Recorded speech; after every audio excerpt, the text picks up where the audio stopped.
Quando o corpo físico deixa de ser habitado pela vida, uma nova jornada se inicia. Mas afinal, por que existem as colônias espirituais? E se o espírito é imaterial, por que ele precisa de um lar? Nas colônias espirituais, os espíritos desencarnados habitam uma realidade num plano ou dimensão espiritual, diversa do mundo físico que conhecemos durante a encarnação. A vida nas colônias espirituais não é limitada pelas mesmas condições físicas e materiais que experimentamos aqui na Terra. Em vez disso, é uma existência mais sutil e adaptada à natureza espiritual do ser. Nas colônias, os espíritos podem interagir, aprender, trabalhar, estudar e conviver em um ambiente espiritualmente enriquecedor. Embora seja difícil compreender completamente essa realidade espiritual enquanto estamos encarnados, e por que o espírito precisaria de um lar se ele é imaterial? Bom, nas colônias espirituais, os espíritos manifestam uma forma de corpo sutil, uma espécie de veículo de manifestação que permite perceber e interagir com o ambiente espiritual. Essa forma é mais flexível e adaptável do que o nosso corpo físico. As casas nas colônias espirituais são manifestações do pensamento coletivo dos espíritos que as habitam. Elas são criadas através da força mental e da afinidade vibracional, proporcionando um ambiente adequado para as necessidades e interesses dos espíritos que ali residem. Essas casas podem variar em aparência e funcionalidade, de acordo com a evolução e as afinidades dos espíritos. Após uma jornada terrena intensa e por vezes árdua, as almas podem precisar de um período de descanso e reequilíbrio espiritual. As colônias espirituais oferecem esse repouso, permitindo que as almas se reenergizem, reflitam sobre suas experiências passadas e se preparem para futuras etapas de evolução. Nas colônias espirituais, as almas têm acesso a conhecimentos avançados sobre a espiritualidade, a natureza do universo e os propósitos da vida. Eles participam de estudos, trocas de conhecimento e experiências enriquecedoras, ampliando sua compreensão e expandindo sua consciência.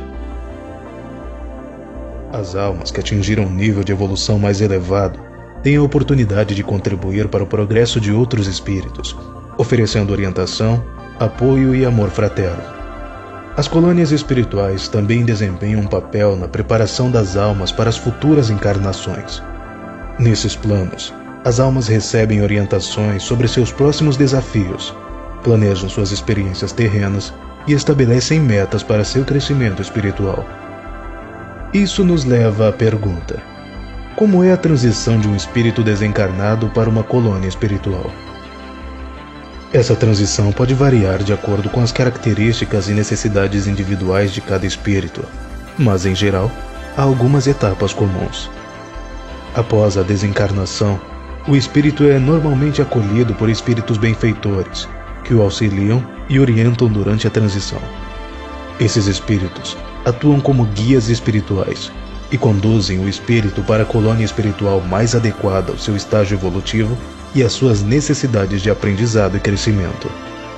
Durante o processo de desencarne, o espírito se desliga gradualmente do corpo físico e é liberado das amarras materiais. Esse pode ser um momento de confusão ou desorientação, mas com a ajuda dos espíritos benfeitores, ele é auxiliado a compreender sua nova condição e a se preparar para a sua chegada à colônia espiritual. Mas o destino de um espírito após a morte do corpo físico depende de uma variedade de fatores, incluindo o nível de desenvolvimento moral e espiritual do espírito, o tipo de vida que levou na Terra e as circunstâncias de sua morte. Alguns espíritos podem ir diretamente para uma colônia espiritual após a morte, especialmente se tiverem alcançado um certo nível de evolução espiritual e se tiverem preparados para essa transição. Esses espíritos podem ser recebidos por entes queridos já desencarnados e são capazes de se adaptar rapidamente à vida no plano espiritual. No entanto, outros espíritos podem encontrar-se em um estado de confusão ou desorientação após a morte. especialmente se a morte foi súbita ou traumática, ou se o espírito estava muito apegado à vida terrestre. Esses espíritos podem passar um tempo em uma região conhecida como umbral, que é uma espécie de zona intermediária entre o plano terrestre e o plano espiritual. Além disso, espíritos que levaram uma vida de maldade ou crueldade podem se encontrar em regiões inferiores do plano espiritual, que são frequentemente descritas como lugares de trevas e tormento. Acredita-se que esses espíritos permanecerão nessas regiões até que estejam prontos para se arrepender de suas ações e buscar a evolução espiritual. E como a vida nas colônias espirituais se compara com as ideias do céu e inferno, que são comuns em muitas religiões?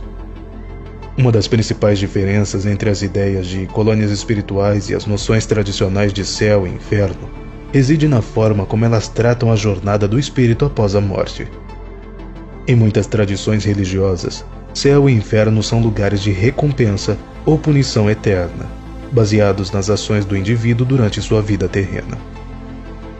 Por outro lado, as colônias espirituais são vistas como espaços de aprendizado e evolução, onde os espíritos têm a oportunidade de avaliar as lições aprendidas em suas vidas terrenas e se preparar para as futuras encarnações.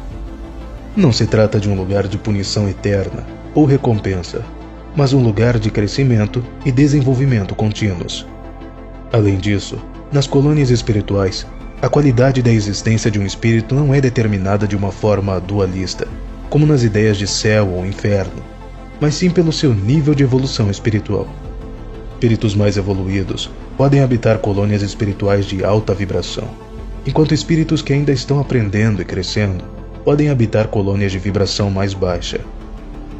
A ideia de um espaço de organização e transição após a morte, semelhante ao conceito de colônias espirituais, é encontrada em várias tradições espirituais e religiosas ao redor do mundo, embora com nomes e características diferentes.